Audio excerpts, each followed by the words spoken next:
ATM से पैसे निकालना अब पड़ सकता है महंगा। देश के सबसे बड़े सरकारी bank state bank of India ने नॉन एसबीआई एटीएम पर लगने वाले चार्ज में बढ़ोतरी कर दी है। ये फैसला सीधे तौर पर उन ग्राहकों के जेब पर असर डालेगा जो अक्सर दूसरे बैंकों के एटीएम का इस्तेमाल करते हैं। एसबीआई ने यह बदलाव इंटरचेंज फीस बढ़ने के कारण किया है। इंटरचेंज फीस वो राशि होती है जो किसी बैंक को तब देनी पड़ती है जब उसका ग्राहक किसी दूसरे बैंक के एटीएम से लेन देन करता है। इसी बढ़े हुए खर्च का बोझ अब बैंक ने अपने ग्राहकों पर डाल दिया है। हालांकि एसबीआई ने नॉन एसबीआई एटीएम से मिलने वाली फ्री ट्रांजैक्शन की संख्या में कोई बदलाव नहीं किया है।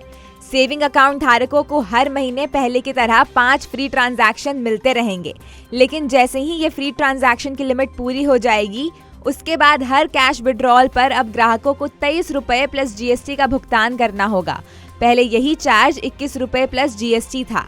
सिर्फ कैश निकालना ही नहीं बल्कि बैलेंस चेक या मिनी स्टेटमेंट जैसे नॉन फाइनेंशियल ट्रांजैक्शन भी महंगे हो गए हैं।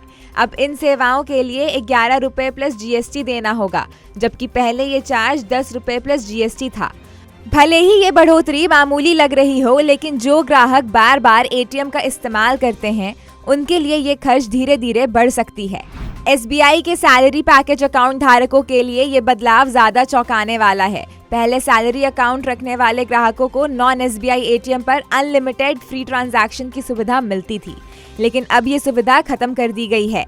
नई व्यवस्था के तहत अब सैलरी अकाउंट धारकों को महीने में कुल 10 फ्री ट्रांजैक्शन मिलेंगे, जिसमें कैश विड्रॉल और बैलेंस चेक दोनों शामिल होंगे। तय सीमा के बाद वही बढ़ा हुआ चार्ज लागू होगा, जिससे इन ग्राहकों को भी अब एटीएम इस्तेमाल करते समय सावधानी बरतनी होगी। बेसिक सेविंग बैंक डिपॉजिट यानी बीएसबीडी अकाउंट रखने वालों पर किसी तरह का नया चार्ज नहीं लगाया गया है। इसके अलावा जो ग्राहक एसबीआई का डेबिट कार्ड इस्तेमाल करके एसबीआई के ही एटीएम से लेन देन करते हैं, उनके लिए भी नियम और चार्ज पहले जैसे ही बने रहेंगे। यानी अगर आप अपने ही बैंक के एटीएम का इस्तेमाल करते हैं तो आपको किसी अतिरिक्त खर्च की चिंता करने की जरूरत नहीं है। एसबीआई का यह फैसला उन लोगों को ज्यादा प्रभावित करेगा जो बार बार दूसरे बैंकों के एटीएम से पैसा निकालते हैं।